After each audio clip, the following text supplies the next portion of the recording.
Bonjour à tous. Le webinaire peut commencer. Nous sommes à l'heure. Nous sommes avec déjà 18 participants et nous sommes accompagnés de Hélène et de Thomas qui viennent de la société Lizzy. Donc aujourd'hui, le sujet, c'est l'économie circulaire.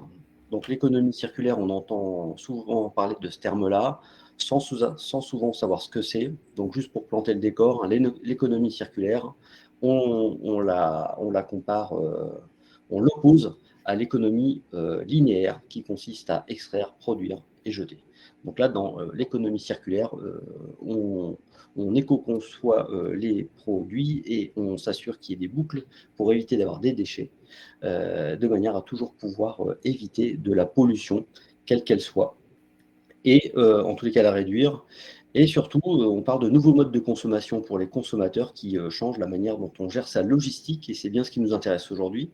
C'est comment intégrer l'économie circulaire dans sa logistique qui peut être déjà traditionnelle ou qu'on va créer, puisque ça va être un vrai casse-tête chinois. Plein d'entreprises ont investi des millions d'euros dans une économie linéaire, et là, il va falloir tout casser pour avoir des économies circulaires. Donc ça ne va pas se faire en un an. Et Alpes Supply Chain, donc petite association de Haute-Savoie qui aide les acteurs locaux à réduire leurs impacts environnementaux et sociétaux, a trouvé une entreprise fantastique qui a déjà 4 ans d'expérience sur l'économie circulaire. Donc l'objectif de ce webinaire, c'est de partager leur expérience pour qu'on puisse s'en inspirer et passer à l'action.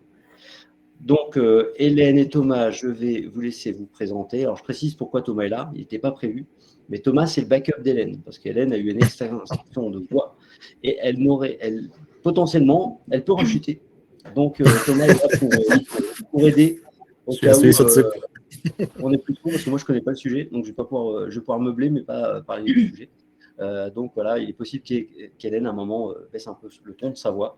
C'est normal, mais elle est là, donc on la remercie pour son courage d'avoir maintenu le rendez-vous pour tous les participants qui sont là.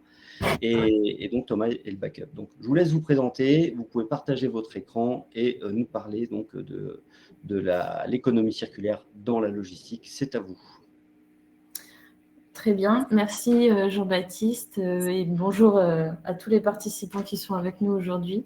Alors effectivement, comme disait Jean-Baptiste, j'ai une petite extinction de voix. Thomas est là pour m'aider bien sûr, mais il a aussi une réelle expertise sur la partie qualité et logistique et il présentera d'ailleurs certaines slides avec moi. Je vais tout de suite partager mon écran et je vous laisse me confirmer que tout le monde le voit.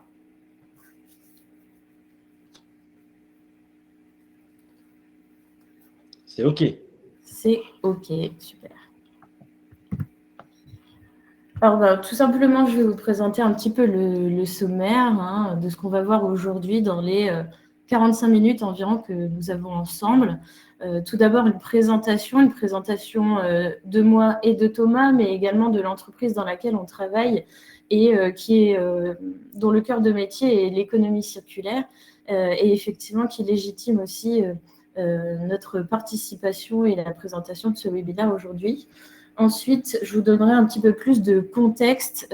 Comme l'a dit tout à l'heure Jean-Baptiste, c'est vrai que l'économie circulaire, c'est assez vaste, la logistique aussi. Donc, je vais juste vous donner le champ d'intervention sur lequel on va vraiment se focaliser aujourd'hui. Ensuite, on va voir l'adaptation des process logistiques vis-à-vis de l'économie circulaire et du sujet qu'on va développer aujourd'hui. Et ensuite, sur le dernier temps de ce webinaire, on passera en revue les 4 dernières années avec un de nos clients sur lesquels nous avons été en amélioration continue pour le petit spoiler qui est Decathlon et avec lequel on travaille depuis 2019. Donc, je vais tout de suite passer aux présentations et avant de parler de moi, je vais vous présenter rapidement Lizzy. Lizzy, c'est une start-up qui a été créée donc, en 2019 et qui est initialement spécialisée en informatique, a créé un SaaS qui permet aux marques de se lancer dans l'économie circulaire. L'économie circulaire, encore une fois, c'est assez vaste. Nous, on propose différents modèles. On a à la fois la location en date.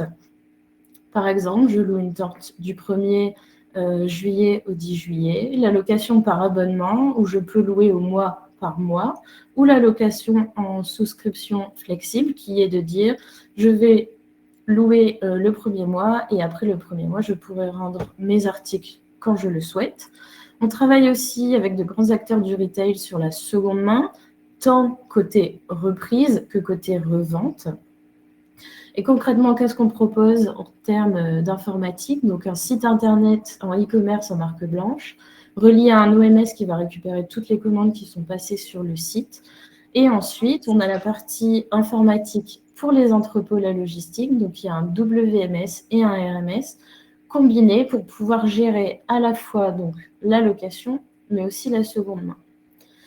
Dans cette entreprise, donc, comme je le disais, spécialisée en informatique, on a aussi des services logistiques et un service de relations clients. Pour pouvoir proposer ces services logistiques à nos clients, il a fallu bien évidemment qu'en amont, on puisse tester et retester les process, non seulement informatiques, mais aussi les process terrain. Et c'est du coup le cœur de notre webinaire aujourd'hui. Alors, pour pouvoir vous donner un petit peu plus de contenu, en tout cas sur ce qu'on va montrer et me présenter plus en détail. Donc, moi, je m'appelle Hélène Ponce.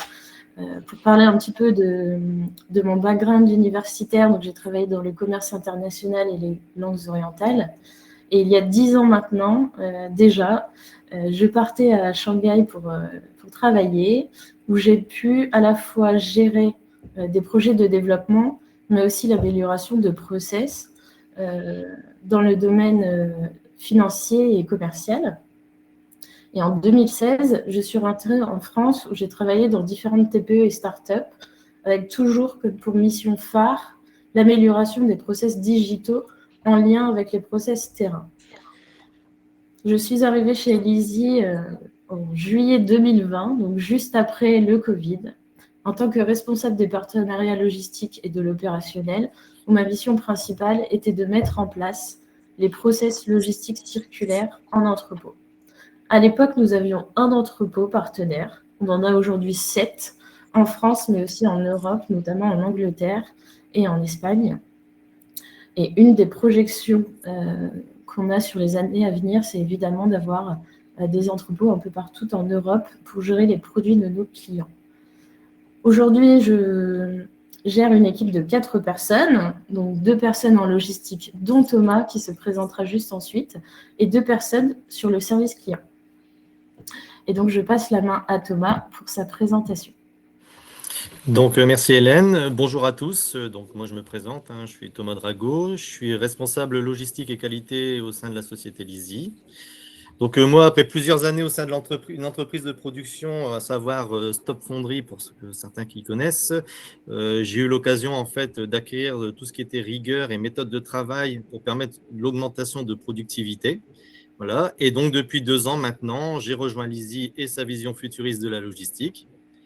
J'ai entre autres la charge de l'équipe log et la qualité qui me permettent au sein des 4 entrepôts partenaires que nous avons dans le Nord-Pas-de-Calais d'apporter mon expertise et sécuriser l'ensemble du process de location. Cela permet à chacun ainsi de profiter de ce mode de consommation et je rassure les clients et les partenaires qui aujourd'hui nous font confiance. Donc maintenant, je vais repasser la parole à Hélène qui va vous parler un peu du contexte et des champs d'intervention de l'économie circulaire. Merci. Merci Thomas. Donc effectivement, maintenant, on va passer au contexte et au cadre d'intervention de ce webinaire. Donc tout d'abord, sur le contexte, je pense que je ne vous apprends rien aujourd'hui. Tout le monde connaît bien le contexte dans lequel on est, et notamment le contexte du retail, avec une surproduction, une surconsommation et à l'inverse, une sous-utilisation des articles. De plus, on sait tous que les ressources naturelles sont limitées et qu'il est donc urgent de trouver d'autres solutions de consommation. Aujourd'hui, je pense que tout le monde connaît également le terme de dépassement, qui représente la pression humaine dépassant les capacités naturelles à se renouveler. Si je vous donne le chiffre de 2,8, je pense qu'une majorité d'entre vous doivent le connaître.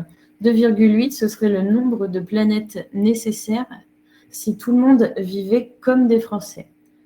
À l'inverse, si tout le monde vivait comme aux États-Unis, on aurait besoin de 5 planètes, vous comprenez le principe. Si tout le monde vivait comme au Qatar, on aurait besoin de 9 planètes. Aujourd'hui, il est vraiment urgent donc, de repenser nos modes de consommation et de réutiliser au maximum les ressources que nous avons déjà. Finalement, est-ce que les ressources de demain ne seraient pas tout simplement les ressources créées hier, qui sont aujourd'hui en train de dormir dans nos placards, dans nos greniers ou nos caves? Alors, l'économie circulaire, c'est un terme assez vaste. Moi, je vais me baser aujourd'hui sur la définition de l'ADEME, qui nous dit que l'économie circulaire peut se définir comme un système économique d'échange et de production, et qui, à tous les stades du cycle de vie des produits, vise à augmenter l'efficacité de l'utilisation des ressources et à diminuer l'impact sur l'environnement. Qu'est-ce qu'on comprend finalement de la définition de l'ADEME? C'est 1. Utiliser moins de matières premières, mais mieux, et utiliser au maximum les produits qui ont été créés un maximum de fois. Je vais vous montrer maintenant différents modèles possibles de l'économie circulaire. Je vous parlais tout à l'heure en faisant la présentation de l'EASY qu'on peut aujourd'hui faire de la location, de la seconde main, seconde vie ou réemploi, en fonction du terme utilisé. Et on a aussi différentes manières de gérer la fin de vie d'un produit.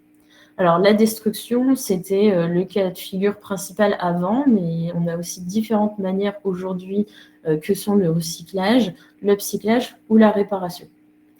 Pour vous donner donc le cadre de ce webinaire, moi, je vais me focaliser sur la logistique de location, puisqu'on n'a que quelques minutes ensemble, et chaque autre modèle pourrait faire l'objet d'un autre temps de discussion. Mais vraiment, aujourd'hui, on va se focaliser sur la logistique de location. Alors, logistique de location, qu'on peut aussi appeler économie d'usage, finalement, dans quel cas on pourrait faire appel à la location plutôt qu'à l'achat? Et vous allez voir qu'en fait, il y a énormément d'exemples de cas de figure. Moi, je vais vous montrer quelques exemples qu'on a chez l'EASY au travers de nos clients, mais évidemment, il y a plein de cas de figure. Vous avez par exemple la location d'outillage. Je veux refaire mon salon, mettre quelques cadres. Au lieu d'acheter une perceuse, je peux la louer. Est-ce que vous saviez qu'une perceuse, en tout, dans une vie, elle n'est utilisée que 12 minutes? Le reste du temps, elle est souvent rangée dans un coin et pas utilisée du tout.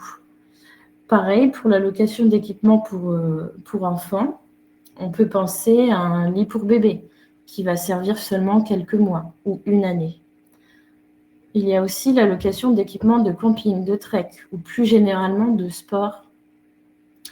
Si je veux faire du camping cet été, est-ce que je vais financer l'achat d'une tente que je n'utiliserai peut-être qu'une semaine dans l'année? Pareil pour la location d'équipements extérieurs, les tonnelles, les barbecues qui sont utilisés vraiment sur une partie saisonnière. Il y a aussi la location de vêtements pour des occasions ponctuelles, les vêtements de ski.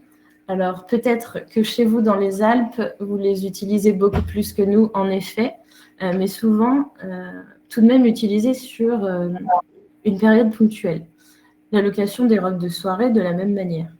Tout ça pour vous dire qu'il y a énormément de cas de figure auxquels on ne pense pas forcément et qui, aujourd'hui, peuvent très bien être adaptés à la location. La location de voiture, tout le monde le connaît et c'est déjà rentré dans les modes de consommation des Français. Vous avez aussi la location de draps, parce que fatalement, quand vous allez à l'hôtel, les draps sont réutilisés. Donc, pour mettre en place la location des articles, il faut également penser à revoir la logistique qui est derrière, dans les entrepôts. Parce que, contrairement à l'économie linéaire, ici, tous les articles vont revenir en entrepôt. Donc, je vais maintenant vous présenter les différents process que l'on a et revenir sur chacun des points pour vous exprimer des cas de figure et des améliorations qu'on a pu mettre en place justement pour gérer ce modèle de location. Donc, je vous présente, vous le connaissez très certainement déjà, mais les différents process logistiques. Vous avez tout en haut le process de l'économie linéaire, qui consiste à produire un article dans un lieu tiers, de l'envoyer ensuite dans un entrepôt de stockage, où il sera réceptionné, bien sûr, stocké en attendant qu'une commande tombe. Ensuite, l'entrepôt va préparer la commande et l'utilisateur final va profiter de son article, le ranger ou éventuellement le retourner au vendeur qui, dans la majeure partie des cas, n'aime pas du tout ce cas de figure. C'est un peu la bête noire en général de l'économie linéaire, c'est d'avoir un retour qui revienne dans l'entrepôt. C'est un peu géré au cas par cas et en général détruit ou mis de côté. Sur l'économie circulaire, et donc, aujourd'hui, sur la location, on va avoir un process qui est différent. Le début de la chaîne va être le même. L'article est produit dans un lieu tiers, il est ensuite envoyé dans un entrepôt où on va avoir la réception de cet article et le stockage en attendant qu'une commande tombe. Lorsque la commande est préparée, elle est envoyée à l'utilisateur qui profite de son article. Jusque-là, rien ne change. Sauf qu'à la fin de la location, l'article va être renvoyé à l'entrepôt. Comme on le disait tout à l'heure, dans une économie circulaire de location, 100% des articles reviennent. Et donc, on doit adapter nos process à ce constat. Après le traitement du retour dans l'entrepôt, qui consiste en général à un contrôle qualité, on va ensuite faire la remise en état de ces articles, le contrôle plus poussé de l'article, mais aussi un nettoyage et une désinfection.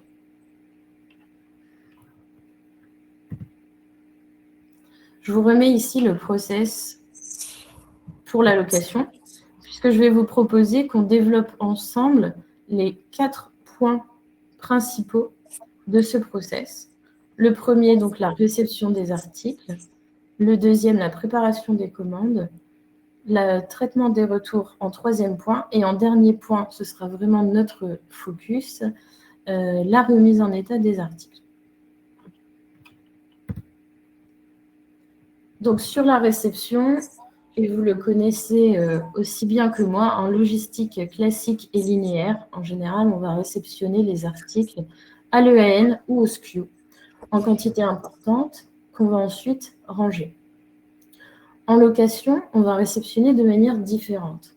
La première grosse différence, c'est qu'on va réceptionner tous nos articles avec un identifiant unique.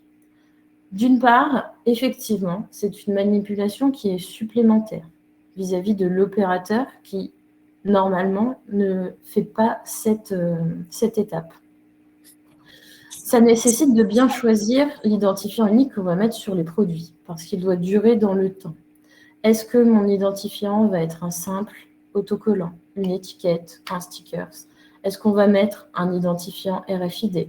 Est-ce que l'identifiant va être cousu ou thermocollé?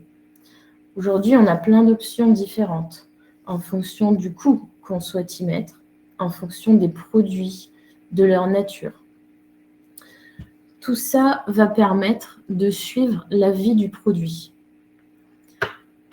C'est une étape très importante parce que cela va nous permettre de dire cette robe numéro 1 a été louée 20 jours.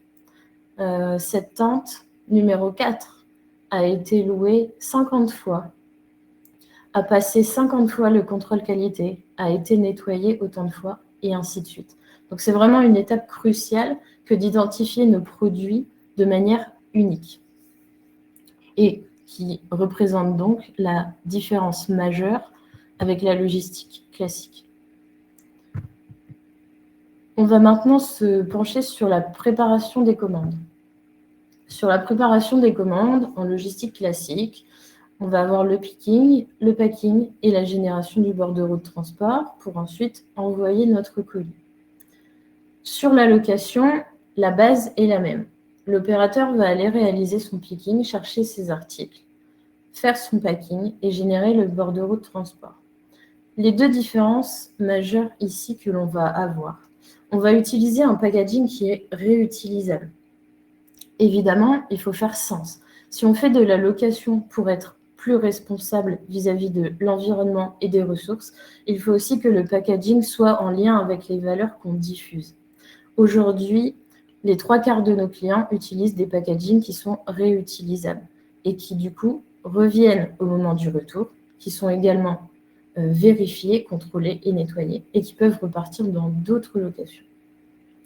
Une autre différence est qu'ici, on va générer les bordereaux aller, mais aussi retour, puisqu'encore une fois, comme 100% des articles vont revenir, c'est un élément qu'on peut déjà transmettre au client final. Les procédures de packaging sont un peu particulières, donc avec ce packaging réutilisable, on peut avoir par exemple des emballages qui ont été créés sur mesure en tissu, mais on peut aussi avoir des box, par exemple, en plastique qui pourraient directement servir de contenant pour l'envoi des commandes. Une fois l'envoi des commandes réalisé, le client va donc profiter de sa location et nous renvoyer celle-ci à date de fin. On va ensuite traiter les retours. En logistique classique, la gestion des retours est souvent aléatoire. Elle est très souvent aussi non tracée. En tout cas, c'est vraiment la bête noire de la logistique classique. On ne sait pas forcément quoi en faire, même si ça change de plus en plus sur ce point-là. En location, donc, on a bien 100% des articles qui reviennent. Et il y a 2 points majeurs à prendre en compte. C'est 1, la nécessité de traquer chaque retour. Les stocks en location sont basés sur des algorithmes. Si ma location se termine le 10, elle doit être revenue en entrepôt le 15. Elle doit être traitée le 16 et remise en stock le 18, par exemple. Les délais vont être très courts.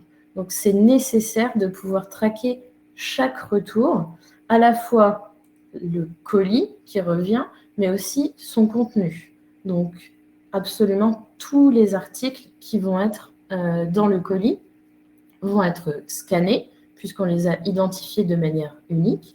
Donc, on va pouvoir les traiter et les catégoriser aussi. En deuxième point, j'ai mis la nécessité d'avoir un cahier des charges des différents points de contrôle. Quand les articles reviennent, il est nécessaire à ce moment-là d'établir un cahier des charges qui va être assez rapide, mais à la fois rapide et détaillé pour pouvoir catégoriser rapidement l'article. Soit mon article est défectueux, je dois le mettre de côté et trouver le moyen de le réparer, soit mon article est conforme, fonctionnel, et dans ce cas-là, il va passer vers l'étape de la remise en état, où il sera de nouveau contrôlé et nettoyé. Je n'en dis pas plus sur cette partie, car du coup, je passe la parole à Thomas pour la remise en état. Merci Hélène. Donc, une fois que les colis retournés ont été traités, ils passent donc en remise en état. Donc, cette étape qui est vraiment la nouveauté comparée au processus de logistique linéaire. Donc, on consacre énormément de temps à contrôler au détail chacun des articles retournés et à nettoyer ces articles en utilisant des procédés respectueux de l'environnement. L'une des étapes qui revient le plus souvent et qui est essentielle au vu de la situation actuelle, quand on parle du Covid, c'est la désinfection des articles. Voilà. Donc, il a fallu, nous, qu'on investisse un peu sur du matériel adéquat et on s'est donc intéressé à une armoire à ozone qui est spécifique plutôt sur la partie textile et qui utilise donc le principe d'un courant d'air chaud ozonné qui parcourt donc les articles et élimine les odeurs tout en désinfectant les produits. Alors, comme je le disais précédemment, c'est des procédés qui ont un coût qui est non négligeable, mais par contre, ils permettent de remettre en circulation les articles dans la boucle de location, d'assurer la propreté des articles remis aux utilisateurs, et d'un point de vue logistique, ça permet de former des collaborateurs à des actions qu'on ne retrouve pas dans la logistique standard. En effet, on essaye d'être le plus simple possible par rapport à ces manipulations et ces actions à faire, mais on reste quand même, donc on reste sur un process simple et compréhensible pour tous, Mais certaines actions nécessitent un travail qui est minutieux et qui nécessite un sérieux et des bonnes pratiques qu'on efforce de retranscrire dans notre WMS à travers des instructions spécifiques et personnalisées par typologie d'article. Si je prends un exemple, on prend du textile, vous allez avoir des contrôles de boutons ou de fermeture éclair, mais sur un autre article textile, peut-être que vous n'aurez pas ces informations-là à contrôler. Donc, on est vraiment spécifique selon l'article qu'on veut contrôler. Voilà. Et enfin, comme je le disais précédemment, il a bien fallu s'équiper de matériel en question. Et en gros, on utilise ce matériel qui est adapté à la typologie des articles qu'on fait. Et pour cela, on a réalisé des échanges avec de nombreux chefs de produits des différents partenaires qu'on a, voilà, pour connaître leurs besoins et leurs retours sur la manière justement de faire les remises en état. Je ne sais pas si vous m'entendez parce que des fois j'ai des ratés. On Donc, dans t'entend tous les bien, cas, Thomas, c'est bon, c'est on parfait. t'entend. Donc, on assure donc une notion du bon contrôle sur les bonnes références et ainsi on guide bien l'opérateur dans tout le processus. Et c'est grâce à ce temps passé, à comprendre le besoin de nos clients et à notre force de proposition qu'ils continuent tous à nous faire confiance. Voilà, donc là je laisse la main à Hélène sur la suite. Oui, merci. Donc concrètement, sur la mise en place de la logistique en location, on a 3 freins principaux avant la mise en place. Le premier frein, ça va être le frein informatique, parce que les WMS classiques ne sont pas nécessairement adaptés à cette logistique de location. On a le frein technique, donc les moyens en entrepôt, et notamment avec les machines. Thomas parlait tout à l'heure de l'armoire à ozone qui permet de désinfecter les articles. Sur de la remise en état de textile, on va avoir des machines à laver, des sèche-linges, fer à repasser. En fait, en fonction de l'article, on va avoir besoin d'un certain nombre de matériel. Et le dernier point, c'est les ressources humaines. Aujourd'hui, les ressources humaines en entrepôt, elles connaissent très bien leurs actions de réception, stockage, préparation des commandes, etc. Mais aujourd'hui, avec la location, on apporte de nouvelles actions à cette logistique qui sont totalement nouvelles. Comme on le disait tout à l'heure, à la fois la gestion des retours qui doit être systématique, avec un cahier des charges qui est détaillé, mais aussi avec la remise en état des articles qui nécessitent de suivre un certain nombre d'instructions et parfois même de faire des petites réparations. Donc tout ça, ce sont trois freins initiaux, en tout cas, qu'on a pu lever, nous, chez Lizzie, en apportant un nouveau process à l'entrepôt, et pour la remise en état, notamment en essayant de créer des instructions pour les opérateurs qui soient les plus simples possibles, comme l'expliquait Thomas. On souhaitait prendre une bonne partie aussi du webinaire sur un use case client, donc Decathlon, afin de vraiment échanger avec vous sur un cas concret sur les 4 années maintenant sur lesquelles on travaille avec ce client et pour lequel on a pu mettre en place des améliorations année par année.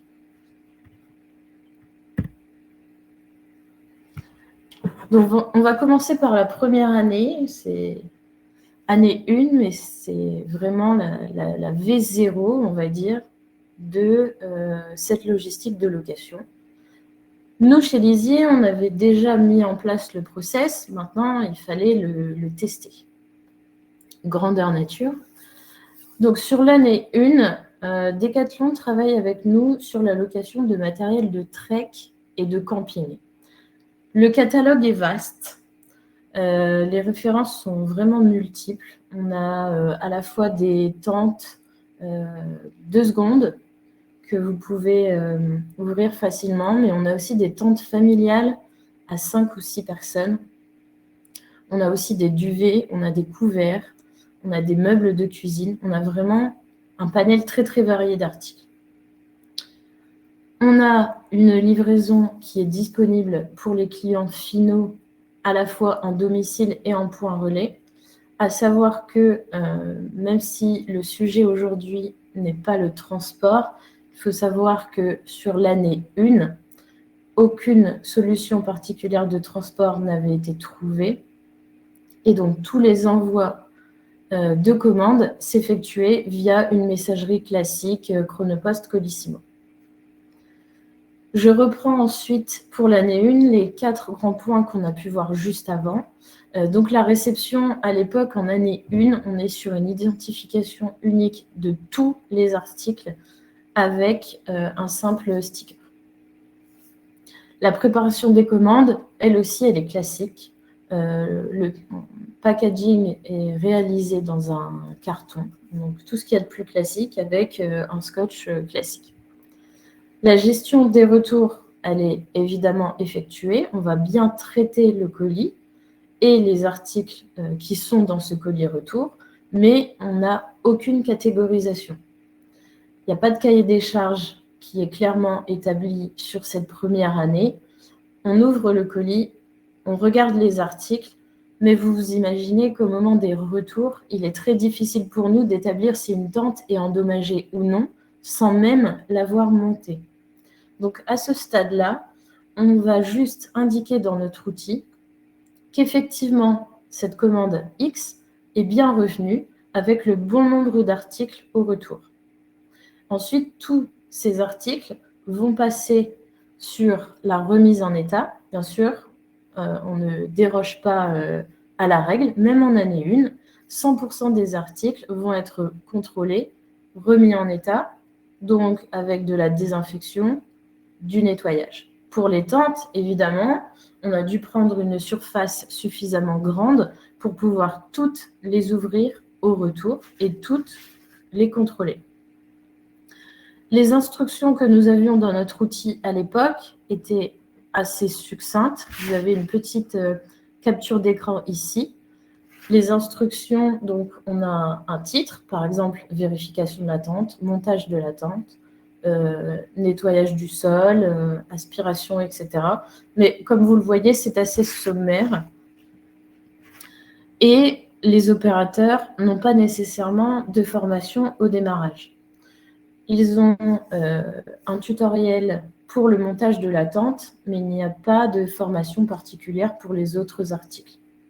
Donc, partait vraiment pas d'une logistique classique, puisqu'on avait quand même la gestion des retours et la remise en état, mais on partait d'un niveau 0. Sur la deuxième année, je vous ai mis en gras, du coup, ce qu'on a pu améliorer. Vous voyez tout en haut qu'on a rajouté la livraison en magasin. Et ça a son importance, puisque sur la première année, on a vu que le transport en messagerie de tente faisant 35 kg n'était pas des plus adéquats. On a pu échanger avec Decathlon à l'époque pour pouvoir trouver un système et se rattacher à leur circuit de transporteurs déjà existants pour pouvoir livrer les magasins, les commandes les plus lourdes. Et ça a été un réel deal breaker sur le transport, vous vous en doutez bien. L'autre changement a été sur la gestion des retours, où cette fois-ci, on avait une catégorisation qui était possible. Donc ça, c'est mon imprime écran que vous voyez ici. Alors normalement, on a juste au-dessus de ça la photo de l'article qui revient et la possibilité pour l'opérateur de laisser un commentaire. Si à ce moment-là, la housse de la tente est trouée, s'il y a la présence d'eau ou autre dans le colis. Et ensuite, l'opérateur va, donc, comme je le disais, catégoriser le retour.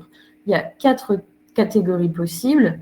La première et la plus répandue, bien sûr, c'est la remise en état. Donc 98% en fait, à ce moment-là de nos articles passent directement en remise en état. Et le faible pourcentage ensuite est divisé sur soit de la remise en stock directement, pour un cas de figure bien particulier qui est celui où la livraison n'a pas pu se faire. On a eu un problème dans le transport, donc la commande revient. Et c'est vraiment le seul cas de figure. Où on peut catégoriser l'article en à réparer et enfin en inutilisable si déjà au moment du retour, on s'aperçoit qu'il y a un article cassé. Alors, comme je le disais juste avant, au moment du retour, on ne va pas monter la tente à ce moment-là, mais on a quand même des indices qui peuvent nous dire si l'article est inutilisable. Si par exemple mon duvet revient avec plus de plumes en dehors que dedans, on va tout de suite le mettre en inutilisable.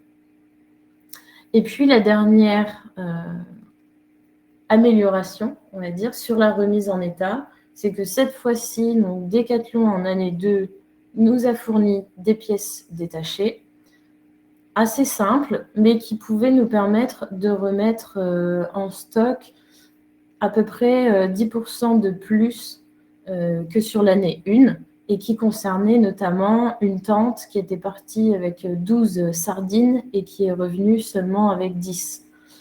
C'est pas grand-chose dans ce cas-là, mais il faut quand même avoir les pièces pour pouvoir réalimenter le stock et puis faire en sorte que sur la prochaine commande de location, l'utilisateur final aura le même nombre de sardines que l'utilisateur précédent. Et la dernière amélioration a été notamment d'ajouter des photos ou des vidéos sur nos instructions. Donc là, vous avez un exemple ici en capture d'écran.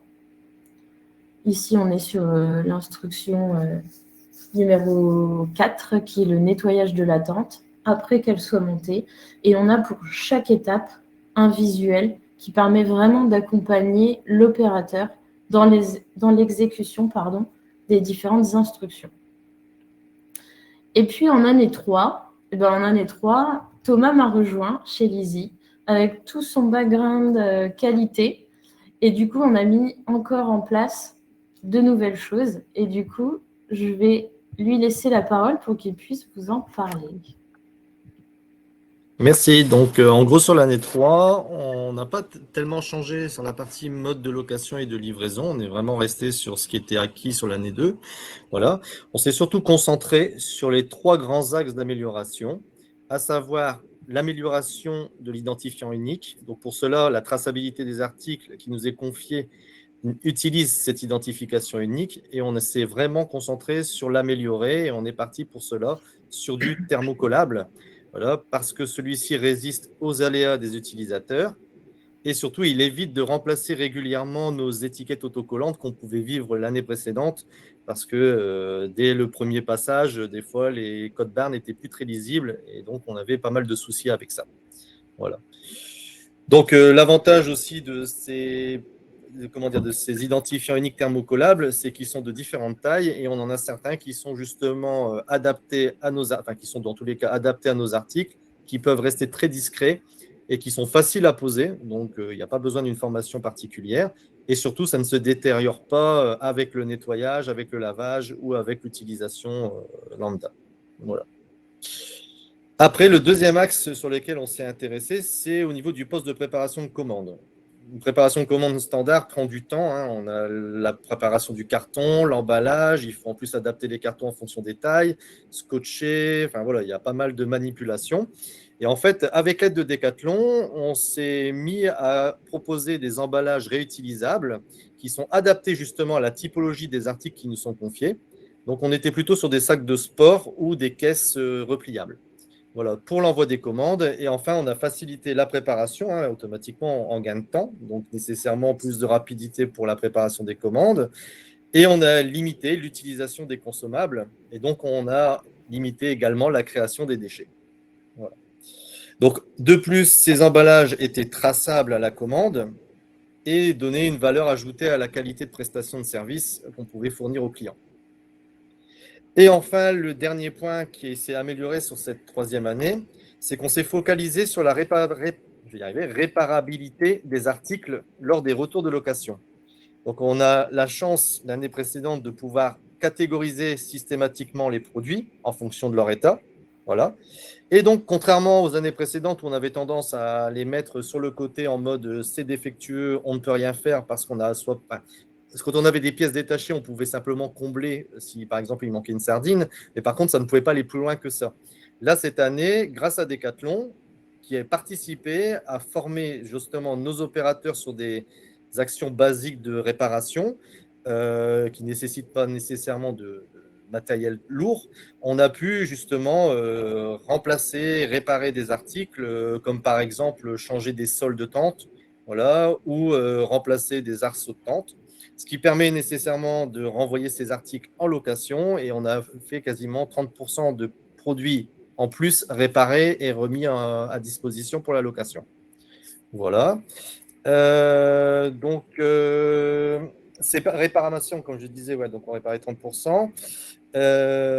Ça a permis en question de limiter le réassort des pièces neuves automatiquement, la diminution du recyclage, puisque les années précédentes, on s'était retrouvé avec énormément de produits à recycler et donc ça a un certain coût. Voilà.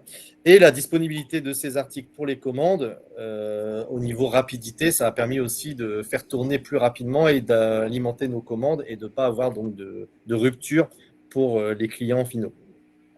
Voilà. Donc vous voyez sur la slide, vous avez on vous propose en exemple, vous avez donc le sac réutilisable de Decathlon, les box qu'on avait mis à disposition, que Decathlon nous avait mis à disposition pour les commandes, et vous avez aussi l'appareil de thermocollage qui permet justement pour les identifiants uniques d'être positionnés sur nos articles. Voilà. Une fois que cette année est passée, on est passé donc à la 4e année. Voilà. Donc la 4e année, cette fois-là, c'est Decathlon qui a décidé, fort de ces 3 années précédentes, de reprendre la main sur la gestion logistique de location. Et il prend directement ça dans ses entrepôts logistiques. Donc ce qui est un peu logique, hein, vu la taille de Decathlon et ses entrepôts partout disponibles partout en France, c'était beaucoup plus évident pour eux de pouvoir basculer sur une logistique en interne. Voilà. Donc la différence entre l'année où nous, Lizzie, avions la logistique en main et quand Decathlon a pris la main, c'est que lui avait la possibilité de dispatcher l'ensemble de ses articles selon les typologies, et il a orienté ça sur 4 entrepôts différents dans différentes zones stratégiques de France. Donc ça a permis donc de répartir le stock, de renforcer les réparations du fait d'une spécialisation et d'une connaissance plus approfondie des produits, voilà, qui sont confiés à chacun des entrepôts.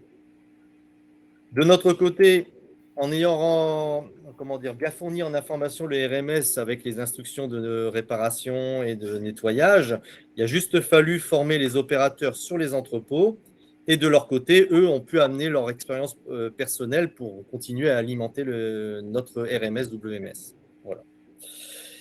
Un autre point qui est non négligeable, c'est aussi la réduction des distances entre les entrepôts de stockage et les points de livraison, qui permettent donc de réduire les délais de livraison et non nécessairement de diminuer le bilan carbone.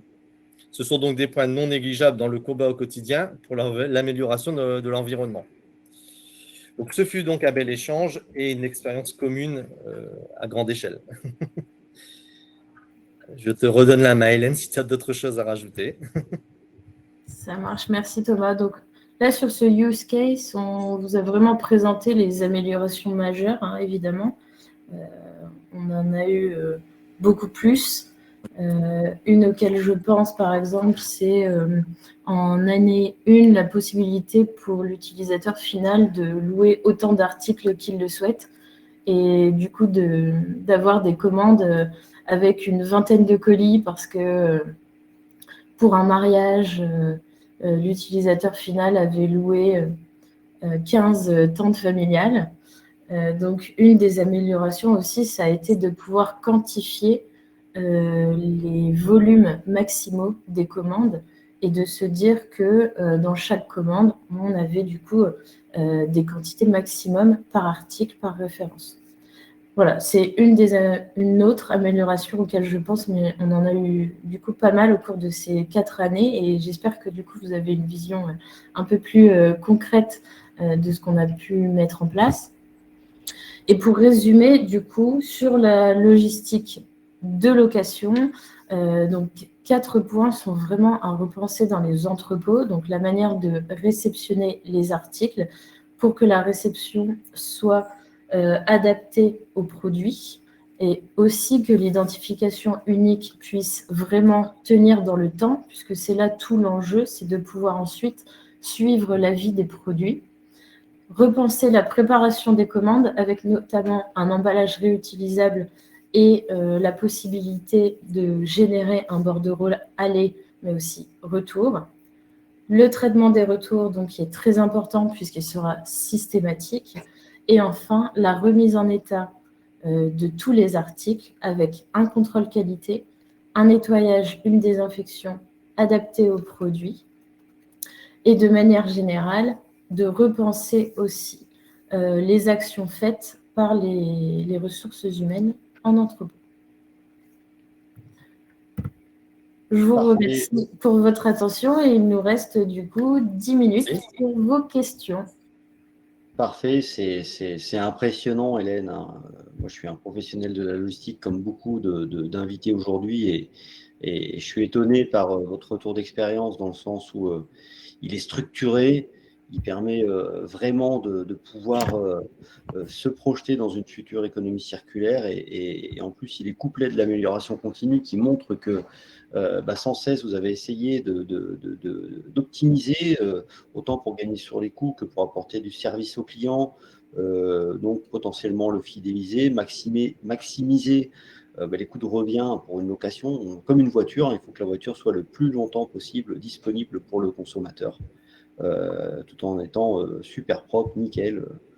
Bon, moi, j'ai découvert beaucoup de choses en tant que professionnel aujourd'hui, donc je vous en remercie à titre perso.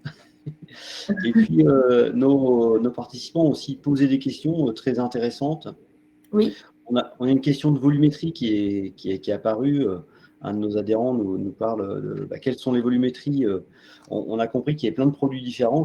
Sur ce user case, hein, on passe de l'attente au couvert à la table. Et donc, c'est intéressant. Mais est-ce qu'on a fait une fois une location de couvert ou on a fait 10 000 ou est-ce que vous avez un ordre d'idée sans nous donner d'informations confidentielles sur les volumétries que ça peut représenter et comment elles ont progressé dans le temps?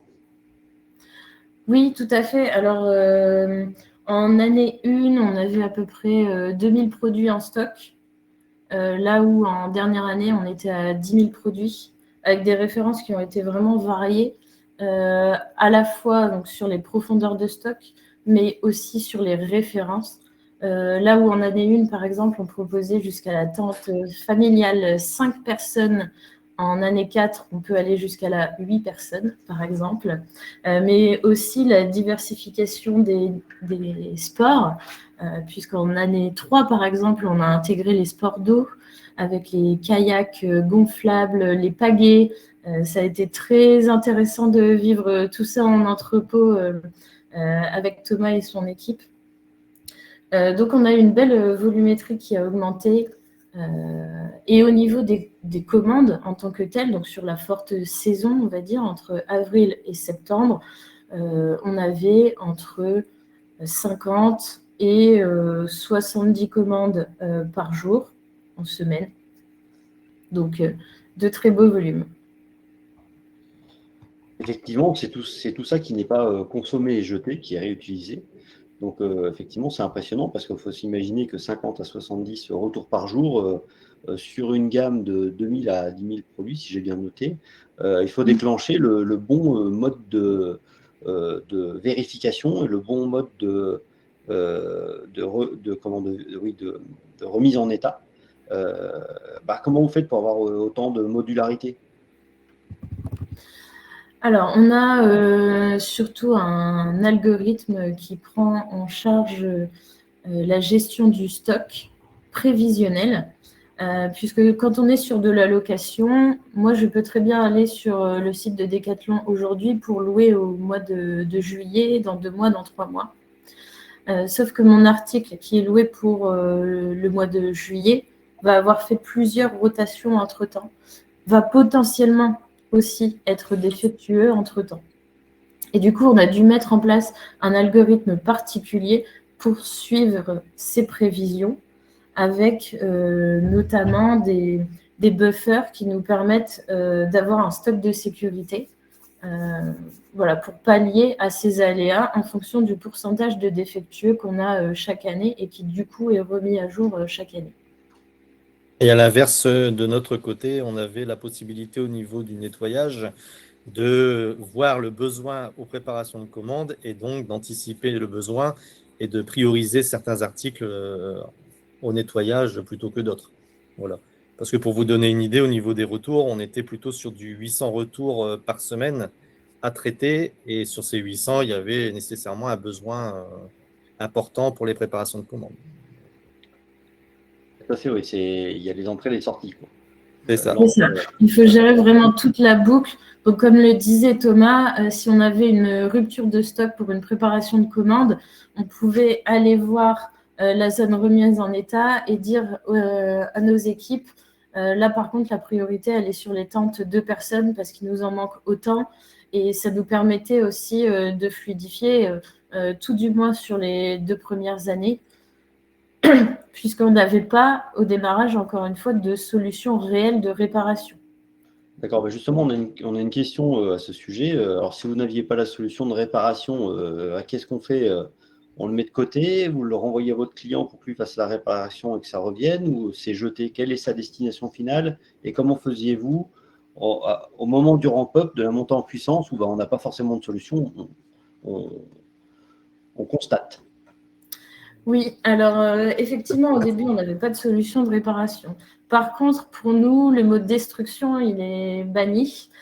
Donc, on a toujours cherché d'autres solutions. La première, c'était soit vraiment le défectueux et la réparation est assez lourde. Et dans ce cas-là, on mettait l'article de côté et il était ensuite renvoyé dans les ateliers de Decathlon qui, eux, ont cette capacité de vraiment pouvoir réparer ce genre d'article. On avait aussi la possibilité d'extraire des pièces détachées, du coup, de ces articles. Les sardines supplémentaires, toujours utile. Si le toit de la tente, par exemple, était défectueux, mais pas le sol, on gardait au moins le sol pour pouvoir éventuellement remplacer une autre tente. Idem pour les arceaux. Donc, en fait, on a essayé de réutiliser un maximum les articles, ou en tout cas une partie de ces articles. Pour les grosses réparations, c'était renvoyé dans les ateliers de Decathlon. Très bien. Alors, on a une autre question, parce qu'il y en a quand même pas mal. N'hésitez pas à les mettre sur le côté. Il y a une question, c'est est-ce que ça coûte finalement pas plus cher au client final de louer que d'acheter? Alors non, ça, le tarif en fait visible sur le site internet et dans tous les cas calculé avec les équipes de Decathlon pour vous donner un ordre de grandeur, parce que là, j'ai plus le chiffre exact, mais sur une tente familiale, on va être à un prix de vente en magasin entre 600 et 800 € en fonction de la taille et du nombre de personnes. Là où sur le site internet, on va être à 30 € de la journée. Sachant qu'après, Decathlon a aussi souhaité appliquer un tarif dégressif en fonction de la durée de location. Donc, si vous louez 10, 12 ou 15 jours, le tarif est moindre. Très bien. Alors, merci à chaque fois. Je vous remercie d'être transparent, de nous donner des astuces. Ça va aider nos invités aujourd'hui, les participants, à se projeter. On a des questions sur les émissions de CO2, puisque finalement, quand on a une boucle retour, potentiellement, on a plus d'émissions de CO2. Est-ce que c'est un axe de travail pour vous que de calculer les émissions de CO2 et de viser à les réduire? Alors oui, bien sûr. Dans le cas de Decathlon, en tout cas, on fait appel à leur circuit qui existe déjà et qui a un maillage très important en France. Du coup, qui nous permettent en fait de remettre les colis dans les camions qui, dans tous les cas, auraient circulé entre les différents magasins et ainsi de ne pas créer un transport supplémentaire. Pour les autres clients, c'est effectivement aussi un axe de travail qu'on a, où on va essayer de travailler avec eux sur de la livraison en magasin, ou essayer en tout cas d'avoir une approche locale, au plus locale de la livraison. D'accord, très bien. Effectivement, quand on est un gros acteur, on utilise déjà son réseau qui est déjà puissant, et finalement, le retour, ça ne fait pas beaucoup de transport supplémentaire. On bénéficie déjà peut-être du vide qu'il y a dedans. Alors, nous avons François, un autre de nos adhérents, qui nous pose une question. Quel est le processus si un article loué n'est pas retourné? Est-ce qu'il y a une caution? Et il va plus loin, il dit, voilà, s'il y a une grosse détérioration, est-ce qu'on peut payer le client? Est-ce qu'il y a une caution aussi pour ce type de situation? Oui, alors c'est une très bonne question et ça, c'est vraiment variable en fonction de nos clients et de leur choix finalement vis-à-vis de leurs clients finaux. On peut effectivement prendre une caution. Nous, toujours est-il, c'est qu'on a un service client qui est vraiment dédié donc, à la location et à la seconde main et qui a des alertes justement quand un article n'est pas revenu sous X jours. Donc, dans un premier temps, le client va être recontacté par téléphone ou par email. Bien souvent, c'est un oubli. Souvent, quand on loue un article pour une semaine, un mois, on peut très bien oublier tout simplement. Hein. Donc, on envoie d'abord un email, on appelle, on fait un peu de pédagogie avec le client. Et après, effectivement, si l'article ne nous est pas rendu, il y a potentiellement des pénalités qui sont appliquées aux clients et dans lesquelles tout est bien détaillé dans les conditions générales de location. Donc, on peut avoir des pénalités, de la refacturation. En fonction des clients, si l'article est défectueux et non réparable, dans ces cas-là, ça peut être, par exemple, une pénalité de l'ordre de la moitié de la valeur de l'article, par exemple. Ouais. Après, tout dépend aussi, si je peux rajouter quelque chose, ça va aussi dépendre du nombre de cycles de location que l'article aura subi. Voilà. Un article qui est parti qu'une seule fois et quasiment, en fait, est arrivé neuf chez le client et revient défectueux, aura plus d'impact qu'un article qui a déjà tourné une dizaine de fois. Donc, nécessairement, on peut moins lui porter rigueur si l'article revient défectueux. Justement, sur ces boucles, est-ce qu'on est capable de dire combien de fois un article y tourne plutôt que la tente Decathlon, ils ont eu une fois la tente 8 places et elle a fait qu'une rotation. Bon, Decathlon n'a pas gagné d'argent là-dessus. Et on n'a pas vraiment prolongé l'usage du produit. Oui, bien sûr. Et c'est là aussi tout l'intérêt, comme je disais, de réceptionner à l'identifiant unique, c'est qu'on va pouvoir vraiment suivre sa vie. Donc, ma tente numéro 1 a été louée une fois pendant 2 semaines. Elle est revenue à l'entrepôt. Elle a été nettoyée. Il manquait une sardine. On lui rajoute une sardine. Le mois d'après, elle est relouée, etc. On a pu, pour vous donner une petite idée sur la première année, par exemple, on a eu une tente qui a tourné 15 fois sur une saison. D'accord. Donc là, concrètement, au lieu d'avoir vendu 15 tentes, Decathlon, il loue une tente 15 fois dans la saison. C'est ça. Et à l'inverse, cette année, par exemple, l'année dernière, on avait eu une tente qui venait justement de sortir dans leur catalogue. C'était la tente blanche, complètement blanche. Voilà, elle est partie en location. Au bout d'un retour, c'était terminé. En fait, ça leur a permis aussi de se rendre compte que ce genre d'article n'était pas compatible avec la location et que voilà, ça a permis vraiment d'avoir des retours sur les différents produits qu'ils mettent en ligne. Et c'est vrai que c'est un bon moyen de tester également. Donc, d'accord. Donc, parce qu'effectivement, est-ce que les produits sont tous louables dans le sens où ils sont prévus pour une utilisation d'une famille, mais quand on le fait tourner comme ça, il est peut-être soumis à plus de contraintes, l'usage est plus intensif. Dans ce cas-là, est-ce qu'il est conçu différemment en amont ou c'est exactement le même modèle qui est prévu à la vente en fait, dans leur magasin? Alors, en fait, en soi, tous les articles sont louables. L'exemple que donnait Thomas, c'est l'exemple d'une édition particulière chez Decathlon où effectivement tous les tissus sont blancs.